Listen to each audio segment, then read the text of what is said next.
Now, it's entirely possible that NNFA just did a spectacularly bad job of due diligence. Or not. Anyway, the report says everything's fine, everything's dandy, no problem, we've got déchets. Yeah, sure we do. Now let's talk about Australia. Remember, 5 laws before Congress to overturn déchets. And you can write to Congress on the website. The click of a mouse. I call it riding the freedom mouse. It's called security. Now, Congress uses a multiplier of 13,000 to 1. Every email, fax, phone call, letter. Don't write letters. They get decontaminated. They never get to Congress. Every email, fax, and phone call counts as 13,000 constituent opinions.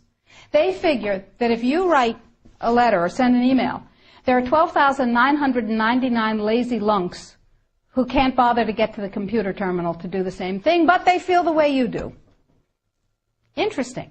That's power, my friends.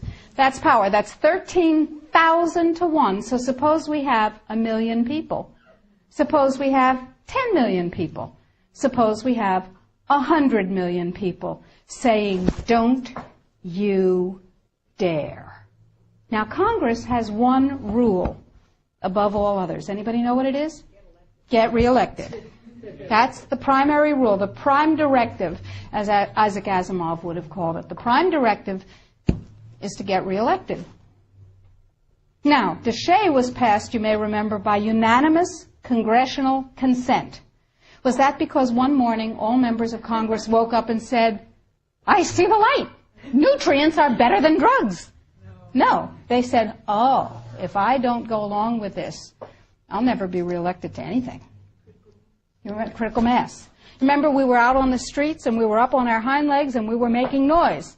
And we were rallying and we were writing letters and we said, don't you dare take away my health freedom. Remember? And we won. Except we got fat, dumb, and lazy and stopped protecting ourselves. So now we're in the same place again. Except it's all food instead of just nutrients. So that's point number 1. Use the freedom mouse. Ride the freedom mouse. We've made it as easy as possible on the site. Sign up for the emails. I will never sell your information to anyone, I promise. I will never rent it. I will never share it. You'll only get email from me. And we need you to know what's going on. So I'll send you email blasts. I'll send you things that you can do. Or not. You know, it's your choice. Get everybody you know informed. Now, what else can you do? Well, we're going to write a series of Codex alternative guidelines. Everything bad in Codex will have an alternative guideline that turns it into a pro-health guideline. What have we done with the guideline, the vitamin and mineral guideline? You can see that because we have a markup copy that has their guideline crossed out and ours written in on the website. It's right there. What we've done is turn it into something, into a guideline that mandates biochemically, individually determined optimal health. And it's still Codex compliant. So we said, okay, now we need Congress to adopt this. And we need other countries in the world to adopt this. So Bert and I went to Washington, D.C., and we met with Dana Rohrabacher from Orange County, who said to us, he's a representative, he said, I believe in pesticides. I went, ugh. He said, I believe in GMOs. I went, ugh, ugh. He said, I believe in irradiation of food. I went, ugh, ugh, ugh. But, he said, I believe in your right to not be forced to eat foods that have been processed that way more than I believe in those technologies. I will take this on. We said, oh, that's really nice. And he said, now, we need a coalition. So we went across the aisle, or across the office building, to see Peter DeFazio's staff from Oregon, who is a liberal Democrat, whereas Rohrabacher is a Republican, a libertarian Republican. And DeFazio's on board. And we have large numbers of others who actually never heard of Codex before we told them about it.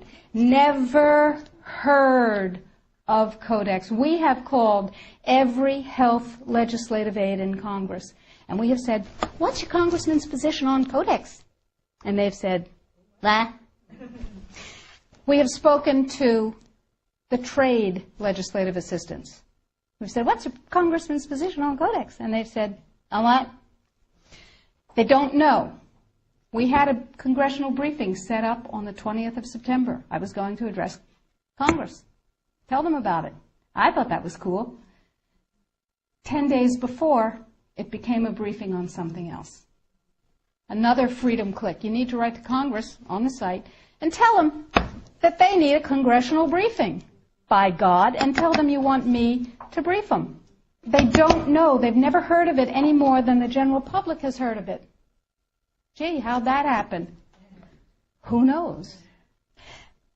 Every negative part of Codex can be overturned by a guideline, a regulation, or a standard that is positive. So we need your help, because the United States leadership in this guideline and all the positive guidelines to follow is what's going to literally save the population of the planet and save your jobs and your children and your families and mine. Thank you.